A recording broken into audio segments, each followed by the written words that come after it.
Entonces vamos a empezar la serie en la primera carta del apóstol Pedro, en el capítulo número 1, y el versículo central de este capítulo vamos a tomarlo en el versículo número 16. Leemos esta palabra honrando al Padre, al Hijo y al Espíritu Santo. Y todos los hermanos decimos amén. Porque escrito está: sed santos, porque yo soy santo. En esta carta que escribe el apóstol Pedro, tenemos acá nosotros un gran ejemplo, en el sentido de que nosotros nos identificamos mucho con este varón de Dios, un hombre que podríamos decir que es arriesgado, es atrevido, es impulsivo, tiene un carácter fuerte, es un poco violento. Recordarán el momento en el que Pedro le tiene que cortar una oreja a uno de los guardias que van a arrestar a Jesús. Así de que, pero entre todas esas cosas, era un hombre de Dios. Algunos critican a Pedro diciendo que Pedro era un hombre falto de fe, un hombre que se aventaba sin analizar las cosas, y quizás sea cierto. Algunas ocasiones, algunos han dicho: qué bárbaro este Pedro, qué hombre de poca fe, como el Señor Jesús le dijo, porque perdió la fe en cuanto se empezó a caminar sobre el agua, cuando Jesús le dijo, ven. Y todos critican a Pedro porque era un hombre de poca fe, y Jesús se lo dijo, y es cierto, Jesús se lo dijo. Pero si tenemos que evaluar quién era el que más le creyó a Jesús y confió en Jesús, fue Pedro, porque los demás discípulos también hubiesen dicho, bueno, si tú vas, Pedro, también nosotros queremos ir. Pero los otros tuvieron miedo, y Pedro, al ver que era Jesús, confió en Jesús, tuvo más fe que los otros en Jesús. Así de que él es el único que se baja de la barca en medio de ese lago y empieza a caminar, aunque claro, naturalmente perdió la fe en el camino por medio de los vientos y la tempestad que estaba en ese momento, pero fue el único que tuvo el valor de bajarse. Los demás no tuvieron el valor de bajarse. ¿Cómo nos vamos a bajar? Si es agua, nos vamos a hundir, Jesús, porque es Dios. Pero Pedro sabía, bueno, si eres tú, Jesús, yo también quiero caminar. O sea, dijo, pues tú me vas a dar el poder para poder caminar. Así de que fue más arriesgado que los demás, y aunque algunos piensen que era de poca fe, los otros quizás tenían menos fe que Pedro, porque Pedro tuvo el valor de entrar en estas aguas. Este hombre, que al principio era un pescador, esa era su profesión, y algunos han dicho de Pedro que Pedro era un hombre ignorante, que era un hombre sencillo, que era un hombre campesino, que era un hombre rudo. Tal vez algunas cosas de esas apliquen al apóstol Pedro, pero eso era en el inicio. Y aunque algunos digan que el apóstol Pedro era un ignorante, hay una cosa que yo quiero que ustedes sepan de todos los judíos. Algunos de ustedes ya las saben, pero quiero recordársela. Todos los judíos, ninguno de los judíos es ignorante de la palabra de Dios, de la Torá y del Antiguo Testamento, o lo que ellos conocen como el Tanaj. Todos los judíos, desde pequeños, se les instruye, se les enseña en el conocimiento de la palabra del Señor. Entonces, en pocas palabras, cada judío tiene un conocimiento teológico acerca del único y verdadero Dios. Pedro no era la excepción. Él conocía teología, él conocía el Antiguo Testamento. Desde niños se les instruía y se les enseñaba. Entonces no cabe en poder decir de que Pedro era un ignorante, que era un hombre sencillo, en el sentido del conocimiento de la palabra del Señor. Claro que no era un doctor de la ley, no era un maestro de la ley, pero tenía el conocimiento necesario de quién era Dios, de la existencia de Dios, de lo que Dios había hecho, de todos los milagros del Antiguo Testamento. Él tenía conocimiento de ello, así de que no podríamos tildarlo directamente como un ignorante, porque no ignoraba la palabra del Señor. Vaya conmigo al versículo número 1 del capítulo 1, y dice: Pedro, apóstol de Jesucristo, a los expatriados de la dispersión en el Ponto, Galacia, Capadocia, Asia y Bitinia. Entonces, En la primera palabra que escribe en esta carta, identificamos quién es el escritor de la misma. El que escribió esta carta con su puño y con su tinta no fue el apóstol Pedro, sino que él la dictó, porque al final, en los últimos capítulos, él da el nombre de la persona quien escribió para él, pero la información que está transmitida en esta carta se le atribuye a Pedro, porque a través del Espíritu Santo él fue el que dictó, si pudiésemos decir de otra manera, esta palabra para que la escribieran. Tenía un escriba o alguien que le ayudaba a escribir, y puso toda la información que Pedro estaba hablando. Y dice que es apóstol. Y la palabra apóstol simple y sencillamente significa enviado. Alguien que es comisionado, alguien que tiene una tarea. Entonces, enviado. Entonces, Pedro, enviado de Jesucristo. Y ya hemos hablado de esta fusión de la palabra Jesucristo. Y decimos que viene de dos palabras. Primero, Jesús, que Jesús significa Jehová salva, de su idioma original, o Yeshua, ¿verdad? Y la otra palabra que encontramos en Jesucristo es la palabra Cristo, que proviene del griego Christos, y lo que significa es el ungido, el escogido de parte de Dios. Entonces, cuando leemos la palabra Jesucristo, estamos diciendo el Salvador ungido. Eso es lo que significa Jesucristo, una combinación de un nombre en hebreo con la combinación del título de lo que Jesús era en la versión griego. Entonces, Jesús, que viene de Yeshua, y Cristo, que viene de Christos en griego, y esto significa ungido o elegido. Ahora dice que Pedro, que ha sido enviado por medio de Jesucristo, ha sido enviado, o esta carta está siendo enviada a los expatriados de la dispersión. Aquí algunos estudiosos de la Biblia dicen que probablemente habla de los cristianos que estaban en Jerusalén, de los cristianos que habían empezado a ser perseguidos y habían huido a estas otras ciudades, a estos otros lugares, a estos otros países. Pero también cuando leemos la palabra expatriado, podemos entender de que se está refiriendo a todos aquellos judíos que durante los tiempos de las conquistas de los enemigos de los israelitas fueron muchas veces expulsados de su tierra.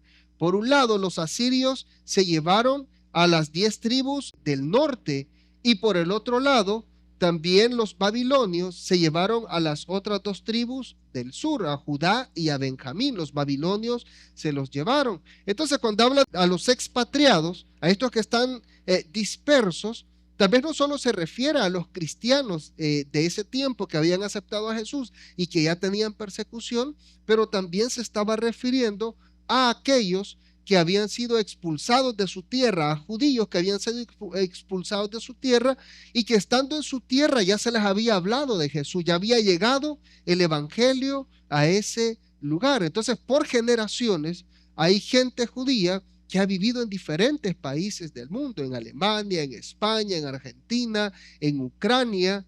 De hecho, estaba leyendo el día de hoy en la mañana de que la única mujer que ha sido la primer ministro de Israel murió en el año 1978. Es la única mujer que ha sido ministro de la nación de Israel, y ella incluso nació en Ucrania. Entonces tenemos judíos en todas partes del mundo. En El Salvador hay judíos, tienen sus propios lugares de congregación. En Honduras sé que hay judíos, en México sé que hay muchos grupos de judíos también. Entonces, cuando se refiere acá el apóstol Pedro a los expatriados, probablemente no solo se refiera a los cristianos que habían sido perseguidos y habían huido a estas ciudades o países, pero también a aquellos judíos que desde el Antiguo Testamento habían sido perseguidos, habían sido expulsados de la tierra en donde vivían.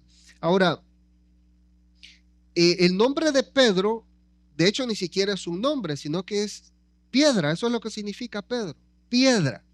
Entonces, es un sobrenombre que se le dio o un nombre especial que se le dio a Simón. Este es su nombre original. Él se llama Simón o en su idioma original, Shimón. Entonces, o también en algunas porciones de la Biblia escuchamos del nombre Simeón. Los dos tienen relación, Simón y Simeón. Y en su idioma original se llaman Shimón. Pero entonces a Simón, el Señor Jesucristo le llama piedra.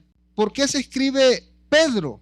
Porque Pedro es la transliteración del idioma griego. Recordemos que el Nuevo Testamento se escribió en griego. Entonces, la palabra griega para decir piedra es Petros y ya transliterada al español es Pedro. Pedro significa piedra, aunque si leemos algunos escritos del apóstol Pablo, el apóstol Pablo se refirió también a Pedro como Kefas, pero más traducido al español, Cefas. Y este es del arameo. ¿Y sabe qué significa también?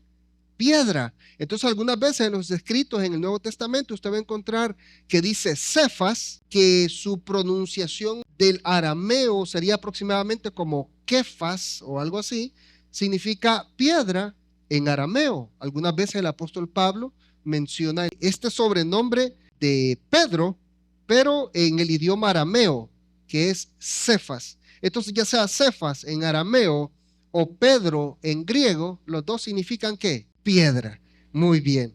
Entonces, ahí tenemos, era un sobrenombre. Y aquí hay algunos puntos bien interesantes con respecto a Pedro. Jesús le preguntó a sus discípulos, ¿quiénes dicen la gente que soy yo? Y algunos dijeron, bueno, algunos dicen que eres Juan el Bautista, otros que eres Elías, y empezaron a dar diferentes categorías de títulos para Jesús. Otros dijeron que eres un profeta. Entonces, pero Jesús le pregunta a sus discípulos, ¿y ustedes qué piensan de mí? ¿Quién soy yo? Y entonces de inmediato Pedro siempre es el que va adelante, ¿verdad? La vanguardia. Entonces Pedro le dice, tú eres el Hijo del Dios viviente, tú eres el Mesías, entonces tú eres el que estábamos esperando. En pocas palabras le está diciendo Pedro esto a Jesús.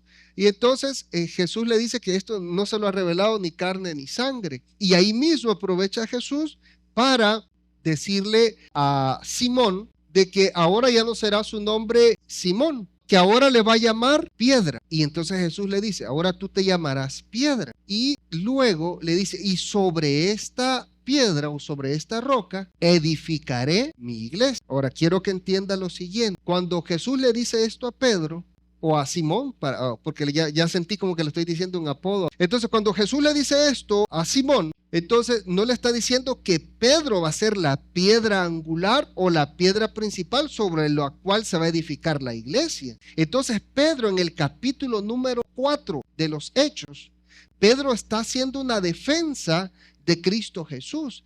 Pedro está acusando a los escribas, fariseos y saduceos. Y en una de las expresiones que le dice Pedro, les dice que la piedra angular que desecharon los edificadores ha venido a ser la piedra principal del ángulo. Pedro está diciendo que Jesús es la piedra principal del ángulo. La piedra que desecharon los edificadores es la principal y el mismo Pedro lo está diciendo. Por lo tanto, entonces la interpretación sería que Jesús es nuestra roca. De hecho, el salmista muchas veces ha dicho que es nuestra roca, nuestra fortaleza, nuestro refugio, pero entre esas está la roca. Y si se recuerdan, también Moisés, guiado por el poder de Dios, sacó agua de la roca o de la piedra en 2 ocasiones.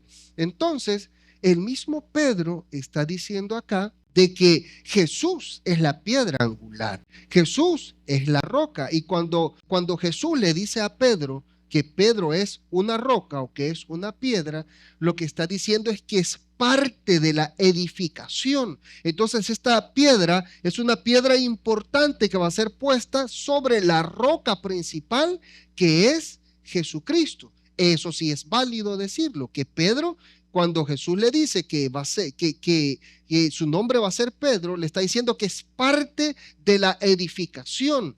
Pero hay que entender que cuando Jesús le dice, y sobre esta, yo creo que tenemos que imaginarnos el momento de la conversación. Cuando Jesús le dice, te digo que tú eres Pedro, y sobre esta roca, me imagino a Jesús señalándose a sí mismo, te digo que tú eres piedra, y sobre esta roca se fundará la iglesia, será el fundamento principal de la iglesia. Entonces Jesús como señalándose a sí mismo, porque Él es la piedra angular, y el mismo Pedro lo ha confirmado. Hechos 4:11, Pedro diciéndole a los escribas, fariseos y saduceos, este Jesús es la piedra reprobada por vosotros los edificadores, la cual ha venido a ser cabeza del ángulo. Es decir, este es el fundamento. Y sobre este fundamento, no solo Pedro iba a ser una piedra principal de ese fundamento, sino también los demás discípulos, Juan, Santiago, incluso Mateo, tenemos a Lucas y grandes hombres que predicaron la palabra del Señor, vinieron a ser piedras importantes en el fundamento que es Cristo Jesús. Él es nuestro fundamento, Él es nuestra roca principal, y nosotros somos añadidos en esta construcción espiritual como miembros o elementos o piedras vivas. Hay otra porción bíblica que habla de piedras vivas. Entonces, primera carta de Pedro, capítulo 1, versículo número 2 nos dice, elegidos según la presciencia de Dios Padre. Ponga atención a esto, aquí nos va a hablar de la Trinidad. Elegidos según la presciencia de Dios Padre en santificación del Espíritu, para obedecer y ser rociados con la sangre de Jesucristo. Aquí está hablando claramente de la Trinidad, del Padre, del Hijo y del Espíritu Santo. Y el saludo de Pedro es, gracia y paz os sea multiplicadas. En este versículo número 2 hay varios puntos que hay que tomar en cuenta, y el primero es presciencia. Pedro le está escribiendo a judíos, pero no solo a judíos que estaban en estos lugares en la dispersión del Ponto, Galacia, Capadocia, Asia y Bitinia, sino que también, aparte de los judíos, gente de sangre judía, ahí también probablemente ya habían gentiles que habían aceptado a Jesús. Entonces, podemos ver acá que el apóstol Pedro les está diciendo que estos hermanos que ya aceptaron a Jesús han sido elegidos según la presciencia de Dios Padre. ¿Qué es eso de presciencia? Es decir, preconocimiento, que Dios ya sabía todo desde el principio. Y eso es algo que nunca debemos ignorar. Uno de los atributos por los cuales el Dios creador de los cielos y de la tierra es llamado Dios, es porque es omnisciente. Quiere decir que lo sabe todo. El otro de los atributos es omnipresente. Puede estar en todo lugar.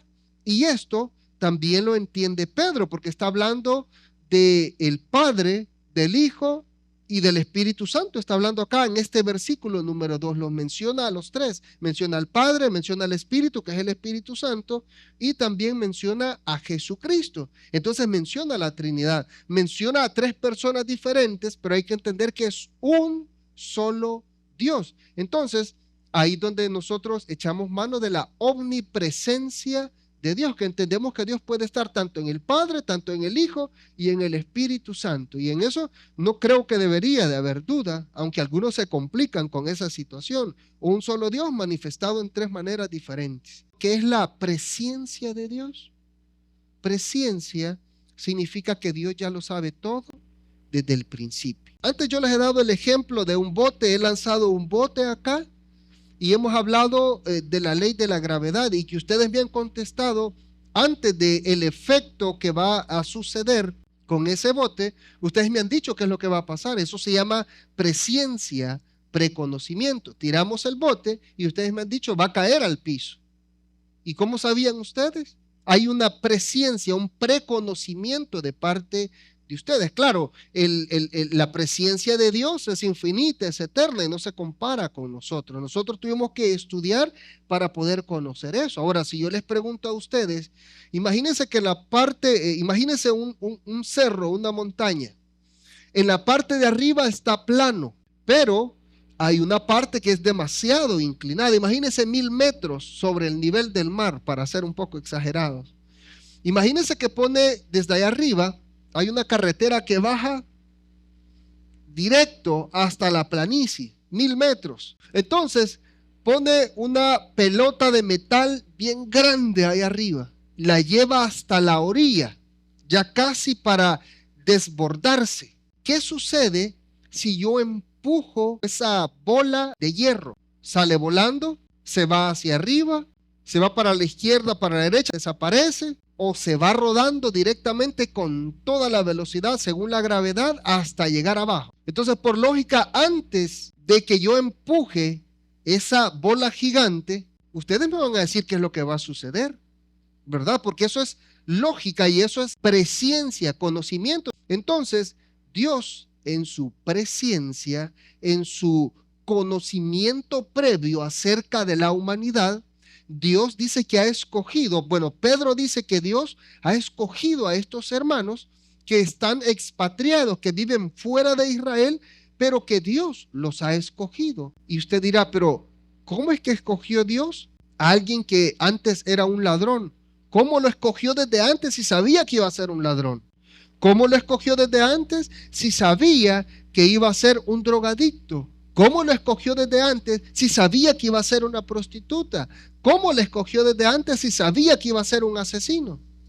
Pero es que yo les he dicho siempre a ustedes que Dios nunca mira nuestra condición actual. Dios siempre mira nuestro futuro, la manera que nosotros podemos actuar, la manera que nosotros podemos vivir después de haberle aceptado a Él y ser obedientes a la palabra de Él. Dios nunca mira nuestra condición actual. Si no, nunca hubiera venido a la tierra.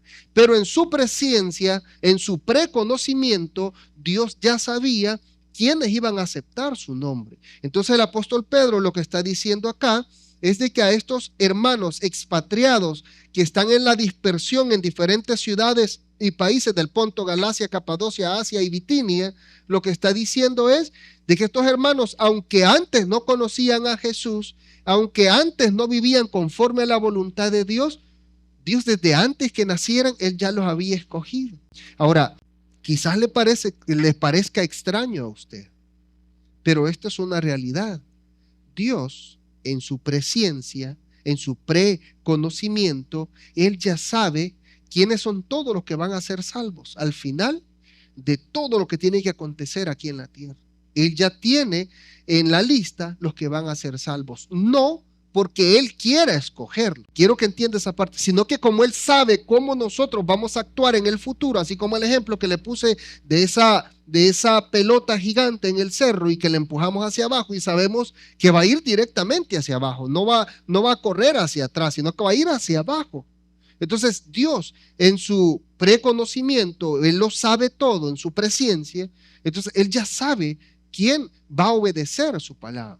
Va a haber gente que la vamos a predicar y le vamos a predicar la palabra y no hace caso de la palabra del Señor. No quiere aceptar a Jesús, no quiere cambiar su manera de vivir, de pensar y de hacer. Entonces, lo que va a suceder es de que Dios ya lo tiene escrito.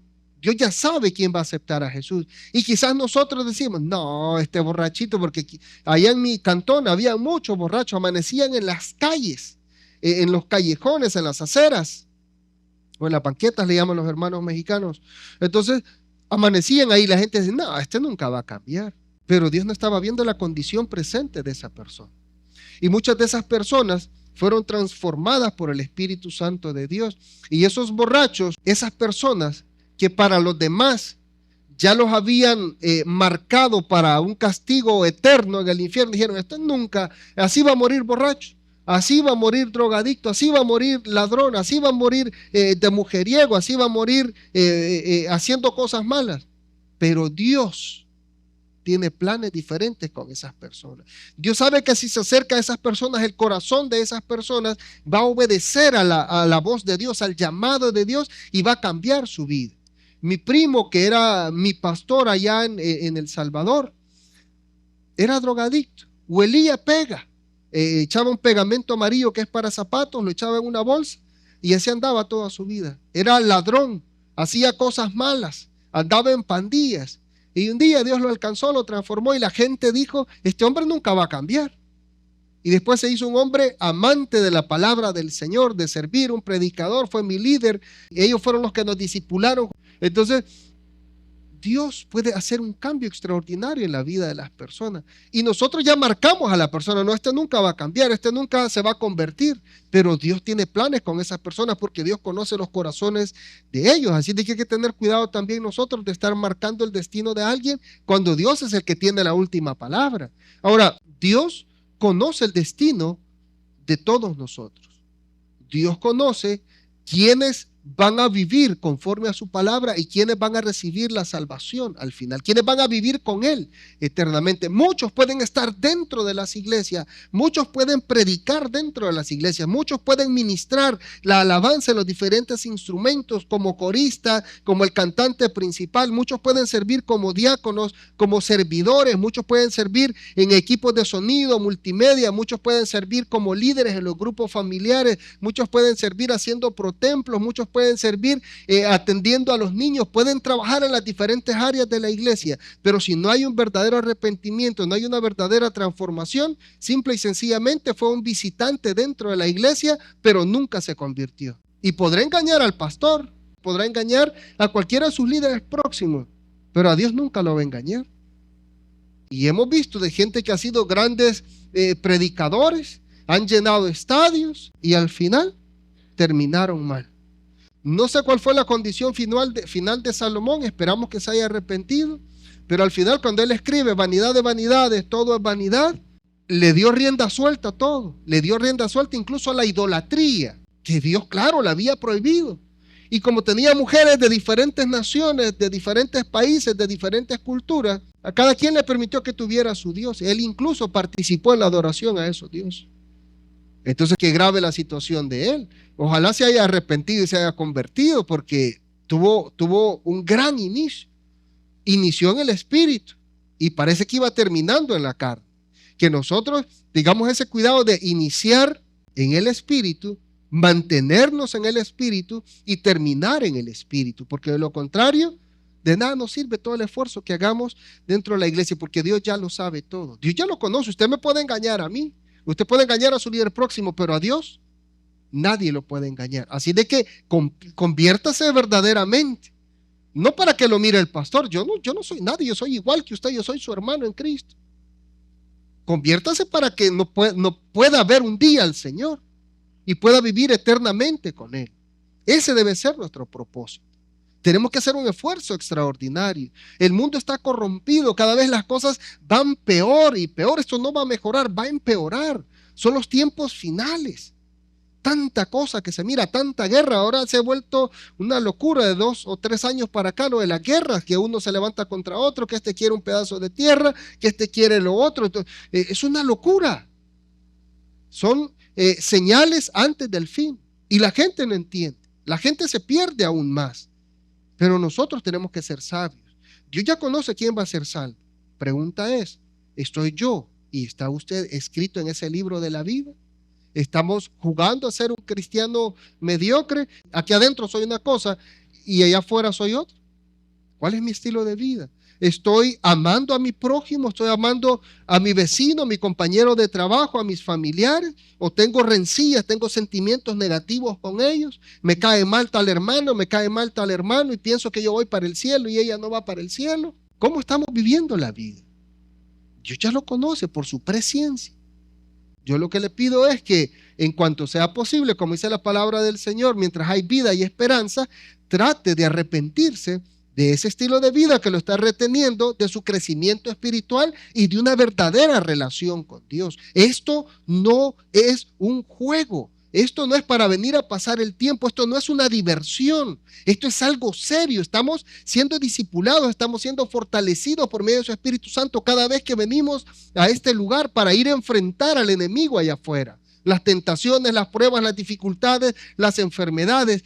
Debe de ser un momento de refrigerio espiritual para nosotros, un momento de conexión con Dios, un momento de sanidad, que se nos olvide todo lo que tenemos allá afuera y que le dediquemos un tiempo especial a nuestro Dios de adoración, porque Él se lo merece, en señal de agradecimiento a nuestro Rey. Recuerde, Dios ya lo sabe todo. Lo que nos debemos de preguntar es, basado en las acciones que nosotros estamos haciendo, Señor, ¿estaré yo inscrito en el libro de la vida? Porque no basta con solo aceptar a Jesús. El predicador hace el llamado y la persona puede levantar y repetir la oración. Pero uno puede sentir cuando esa persona está repitiendo esa oración, si es de corazón o si simple y sencillamente lo está haciendo por presión o lo hace por interés, porque pues estoy enfermo y quiero que Dios me sane. Tal vez si lo acepto, pues Dios me sana. Tal vez si lo acepto, mi esposa regresa conmigo porque me dijo que ya tengo que cambiar, pero tal vez si lo acepto. No se trata de eso. Tengo que venir a buscar a Jesús por una verdadera convicción, porque estoy verdaderamente convencido de que Él es el Hijo de Dios, que vino y que murió en la cruz del Calvario por mis pecados, que me compró y ahora soy su hijo, si le acepto verdaderamente. Entonces, uno puede ver muchas veces lágrimas en las personas y otras veces dice, sí, acepto a Jesús, amén, gracias, y acepta a Jesús. Entonces, uno puede ver si hay lágrimas, incluso algunas lágrimas pueden ser por aflicción, no porque ha aceptado a Jesús, sino porque está pensando en que Jesús le va a hacer el favor de sanarlo, le va a hacer el favor de encontrar un trabajo, le va a hacer el favor de que la esposa o el esposo ya no lo deje, le va a hacer el favor de que su hijo regrese, pero cuando todo eso es contestado, se van de la iglesia. ¿Por qué? Porque no era la intención reconocer a Dios como el único suficiente Salvador y entregarle su vida, sino que Dios le hiciera un favor. Pero en su presencia, Dios ya lo sabe todo.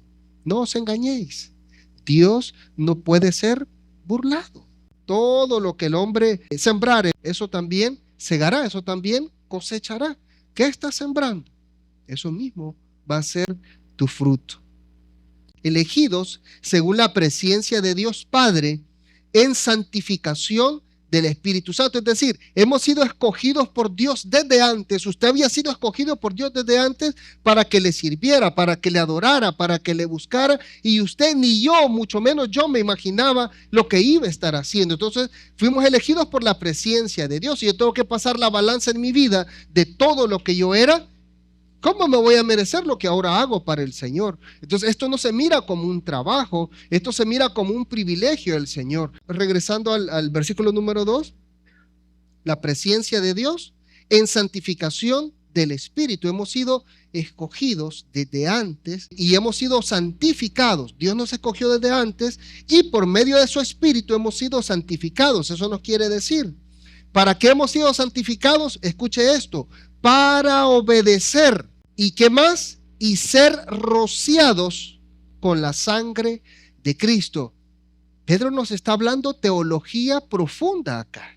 Nos está hablando de la Trinidad, nos está hablando del preconocimiento de Dios, de la obra del Espíritu Santo en santificar nuestra vida, y nos está hablando que también hemos sido rociados, es decir, por medio de la sangre de Jesús hemos sido nosotros comprados, redimidos. Le pertenecíamos a Satanás, pero Jesús, por medio de su sangre, su derramamiento de esa sangre en la cruz del Calvario, nos ha comprado de las garras del enemigo y ahora le pertenecemos a Jesús. Pero ¿sabe qué me encanta de Jesús?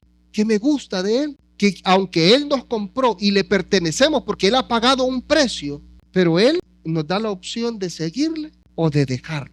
Aunque le pertenezco a Él, y Él podría decir, tú te vas a quedar conmigo porque yo te he redimido, yo te he comprado y tú me perteneces y vas a obedecer a todas mis instrucciones. Pero Jesús no hace de esa manera. Aunque me ha redimido, y antes cuando se compraba un esclavo, ese que compraba ese esclavo le pertenecía, ese servidor le pertenecía, y él podía hacer con él lo que quisiera. Lo podía dejar libre, o lo podía esclavizar en la casa y hacerlo y explotarlo en todas las áreas, de 5 de la mañana a 8 de la noche, trabajando en todo lo que pueda. O podía ser amoroso con él, cuidarlo. Algunos esclavos, incluso cuando se llegaba el tiempo en el que ya podían quedar libres porque ya habían pagado su deuda, decían, yo me quiero quedar con él, yo me quiero quedar con mi amo. ¿Por qué? Porque lo había atendido bien. Entonces el apóstol Pedro, el apóstol Pablo y estos hombres de Dios se sentían servidores de Jesús, se sentían esclavos de Jesús, y eso yo me siento también, pero no una esclavitud obligada, sino que algo voluntario, porque imagínese alguien pagar con su propia vida para limpiarme a mí de todas las cochinadas que yo hacía, todas las cosas que yo pensaba, todas las malas cosas que yo vivía. ¿Acaso no se merece mi adoración, mi respeto, mi admiración, mi servicio, el Dios Todopoderoso? ¿Se da cuenta? Entonces aquí está hablando extraordinariamente Pedro. Esto es algo profundo teológicamente. Hemos sido rociados con la sangre de Jesucristo. No que literalmente nos echaron sangre, sino que esa sangre que se derramó en esa cruz, en ese tiempo, es la que nos ha comprado. ¿Y qué es lo único que hay que hacer ahora? Que si confesares con tu boca que Jesús es el Señor y que Dios le levantó de los muertos, entonces serás salvo. Eso es todo lo que hay que hacer y empezar una nueva vida, dejar todas las cosas malas. Pero se da cuenta, ese sacrificio de Jesús, al confesarlo a Él como el Redentor de nuestra vida, venimos a obtener la salvación por la gracia. Por eso es que dice la palabra de Dios, por gracia sois salvos por medio de la fe. Hay que creer, nosotros tenemos que creer primero para recibir ese regalo de la salvación. Y el saludo es gracia y paz sean multiplicadas. Versículo número 3. Bendito el Dios y Padre de nuestro Señor Jesucristo, que según su grande misericordia, y de verdad que era grande, pase un ratito en su mente el estilo de vida que llevaba antes, no para gloriarse, sino para que usted vea lo que Dios hizo por usted y lo que Dios hizo por mí. Entonces, al pasar todo eso en nuestra mente decimos, esta no fue poca misericordia la que Dios tuvo conmigo, fue una misericordia extraordinaria, inmensa, tantas cosas que al decirlas o al hacerlas públicas serían vergonzosas y Dios nos ha limpiado de eso. Eso no es un poco de misericordia, es su grande amor que ha hecho que su misericordia sea infinita para cada uno de nosotros. Dice la palabra de Dios que sus misericordias son nuevas cada mañana. No un poquito de misericordia. Imagínense la gente que ahorita en este momento está haciendo cosas malas y Dios les permitió vivir. ¿Acaso no es eso misericordia? Es misericordia extrema, diría yo, completa, llena de amor, llena de gracia, algo inmerecido. Nos hizo, escucha esta palabra, renacer. O sea, ya habíamos nacido, pero ahora nos hace renacer, es decir, empezar de nuevo para una esperanza viva. Porque la esperanza que teníamos era de castigo eterno. Pero ahora dice que nos ha hecho renacer para una esperanza viva. Es decir, hemos sido hechos nuevas criaturas, prácticamente hijos de Dios y coherederos, dice en cierta porción el apóstol Pablo. Imagínense ser coherederos, vivir con Jesús por la eternidad. Eso es extraordinario. Entonces nos hizo renacer por su misericordia. Nos hizo renacer para una esperanza viva, pero esta esperanza viva habla de la eternidad. Eso es extraordinario. Por la resurrección de Jesucristo de los muertos. Ahora, nos hizo renacer no por la sangre que Jesús derramó en la cruz del Calvario. Ponga atención a esto. Si Jesús no hubiese sido el Hijo de Dios, no hubiese sido el Mesías, todo lo que hizo, el sufrimiento, el dolor, la tortura, los azotes, los golpes que le dieron, la corona de espinas en su cabeza, la vergüenza pública de que lo desnudaron frente a todos para azotarle. Todas esas cosas no son válidas si Jesús no hubiese resucitado de entre los muertos. Dice el apóstol Pablo que seríamos los más dignos de conmisericordia, es decir, los más dignos de lástima, en pocas palabras. Daríamos lástima si Jesús no hubiese resucitado. Pero lo que está diciendo acá el apóstol Pedro es de que nos hizo renacer para una esperanza viva por medio de la resurrección. Entonces la clave por la que Jesús era el verdadero Hijo de Dios no era solo porque murió en la cruz del Calvario, eso era parte del proceso, pero la clave, la confirmación, el punto principal es que resucitó de los muertos. Si no resucitó, era un hombre cualquiera. pero hay evidencia de que Jesús resucitó, que Jesús se levantó de los muertos. Ahora, hay mucha gente que puede decir diferentes puntos de vista. No, es que Jesús nunca lo encontraron. Los discípulos probablemente se robaron el cuerpo y lo enterraron. Y aquí donde yo les digo algo de sentido común, sin aplicar la teología ni nada. Sentido común. Pedro, Pablo, Juan y otros discípulos, Esteban fue muerto a pedradas por predicar a Jesús. Todas estas gentes que han sido quemadas, han sido perseguidas, han sido torturadas. ¿Usted cree que se hubiesen arriesgado? Pedro, ¿para qué se hubiera dejado azotar? ¿Para qué se hubiera dejado echar preso si él mismo sabía que había enterrado el cuerpo de Jesús? ¿Para qué sufrir por una causa que no tenía valor? Entonces, eso es sentido común, pensar, ¿sabes qué? O sea, le hemos mentido a la gente. Nosotros escondimos el cuerpo, pues digámosle a la gente para que no nos torture, ¿para qué estar aguantando esto? Ahora, el otro punto es, ¿qué ganancia tenían los discípulos? ¿Qué beneficios iban a obtener? Si solo les dieron cárcel, les dieron tortura, les dieron persecución, les dieron azotes, aguantaron hambres, los criticaron, se hicieron de muchos enemigos. No tenía ningún sentido. Entonces, esa es una evidencia lógica de que Jesús resucitó y que estos hombres estaban dispuestos hasta la muerte con tal de decir esa verdad. Que Jesús había resucitado y que ellos habían sido testigos oculares de Jesucristo mismo. Porque Él, después de que resucitó, se presentó como por 40 días, dice la Biblia, ante ellos, comió con ellos, habló con ellos y les dio la gran comisión y la orden final de que no se fueran de Jerusalén y que esperaran la promesa del Espíritu Santo, el otro consolador. Entonces, la resurrección de Jesús es verdadera. No la podemos negar. Algunos dirán, escondieron el cuerpo, pero ya les dije mi punto de vista. Sentido común. ¿Para qué sufrir por algo que no vale la pena? No hubieran sufrido los discípulos. Ya dejemos esta farsa porque enterramos el cuerpo en otro lado. ¿Para qué vamos a estar sufriendo? ¿Qué estamos ganando de esto? Nada. Ellos no ganaban nada, al contrario, sufrían más, sufrían persecuciones, sufrían azotes, golpes, castigos. Sentido común. Jesús resucitó, se levantó de entre los muertos y ahora está sentado a la diestra del Padre. Rogó al Padre, el Padre envió el Consolador el día de Pentecostés y el Espíritu Santo de Dios está dentro de nosotros. Esa es la realidad. Por la resurrección de Jesucristo de los muertos. Versículo 4. Para una herencia incorruptible, incontaminada, que no se marchita, es lo que dice a continuación, inmarcesible, reservada en los cielos para vosotros, que sois guardados por el poder de Dios mediante la fe. La clave aquí es la fe. A través de la fe que yo he puesto en Cristo Jesús, hemos recibido una herencia, y no cualquier herencia.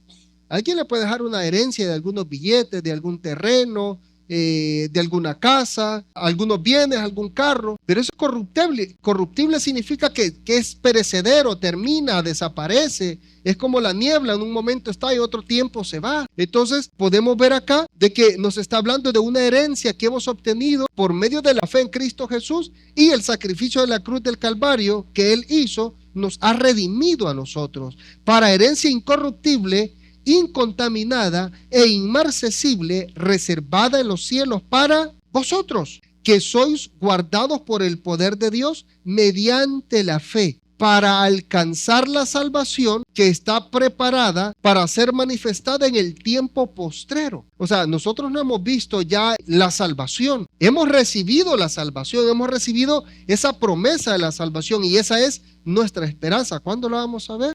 En el rapto de la iglesia. Cuando venga el Señor Jesucristo y tome a su iglesia de todo el mundo y nos levante, y cuando le veamos ahí ya con cuerpos glorificados, ahí está el resultado del sacrificio de la cruz del Calvario en Jesucristo, y nosotros por creer por medio de la fe en ese sacrificio es que nosotros recibimos esa herencia incorruptible, es decir, nunca se termina, nunca se arruina, nunca se deteriora, sino que es para siempre, y dice que está guardada o preparada para ser manifestada en el tiempo postrero, es decir, todavía no la tenemos, pero nosotros sabemos que hemos recibido la salvación, es decir, todavía estamos en un cuerpo físico, pero estamos esperando a ese tiempo del cuerpo glorificado que Dios nos va a dar cuando venga y levante a los suyos. Los que estén muertos resucitarán primero, y los que estemos vivos seremos transformados en un abrir y cerrar de ojos. Pero dice que esto está reservado en los cielos para vosotros, es decir, para nosotros. Entonces está reservado en los cielos, pero no quiero que olvide que nosotros vamos a vivir aquí en la tierra. Entonces está reservada en los cielos, en la gloria de Dios. Pero recuérdense que terminamos Apocalipsis y en el estudio nos dimos cuenta que la nueva Jerusalén, cuando todo el mundo ya esté limpio, esté transformado, va a haber un cielo nuevo y una tierra nueva. La nueva Jerusalén va a descender y vamos a vivir en la tierra. Así termina Apocalipsis. Después de los 1000 años desciende la nueva Jerusalén y de ahí ya no sabemos qué más va a suceder. Pero si desciende la nueva Jerusalén a la tierra, significa que esta es nuestra morada. Aquí se le creó un huerto del Edén a Adán y a Eva, aquí en la tierra. Entonces, desde el principio el plan de Dios era aquí en la tierra, no en el cielo. Pero vamos a ir al cielo en los 7 años de las bodas del Cordero. Pero después vamos a regresar a la tierra por 1000 años. Jesús va a gobernar la tierra y después de esos 1000 años desciende la nueva Jerusalén. Y ahí quedamos en piloto automático, es decir, ya no sabemos qué más sucede, solo que vivimos y moramos con Dios eternamente. La promesa de la salvación que va a ser manifestada en los tiempos postreros. ¿Está preparado usted? ¿Está preparada? Versículo número 6. En lo cual vosotros os alegráis, aunque ahora, por un poco de tiempo, si es necesario, tengáis que ser afligidos en diversas pruebas. Esto si no nos gusta, ¿verdad? Ay, Señor. Bueno, íbamos bien con la salvación, tenemos algo reservado ahí en el cielo, cuando llegue su tiempo va a ser manifestado, pero Pedro nos está recordando acá de que muchas veces vamos a tener situaciones difíciles en nuestra vida. Y no solo lo ha dicho Pedro, lo ha dicho Pablo, el mismo Señor Jesucristo lo dijo: en el mundo tendréis aflicciones, pero confiad, yo he vencido al mundo. Entonces, Pedro nos está diciendo acá, aunque ahora, por un poco de tiempo, si es necesario, tengáis que ser afligidos en diversas pruebas, para que, sometida a prueba vuestra fe, oiga, aquí donde nuestra fe es probada, ¿verdaderamente creo en Dios? ¿O solo busqué a Dios por algún interés que yo tenía? Podemos ver acá que la verdadera fe va a ser probada. El verdadero Hijo de Dios lo va a demostrar por medio de la fe en su Dios, mucho más preciosa que el oro, el cual, aunque perecedero, se prueba con fuego, sea hallada en alabanza, gloria y honra cuando sea manifestado Jesucristo. Esta fe que nosotros tenemos dice que es probada así como es probado el oro.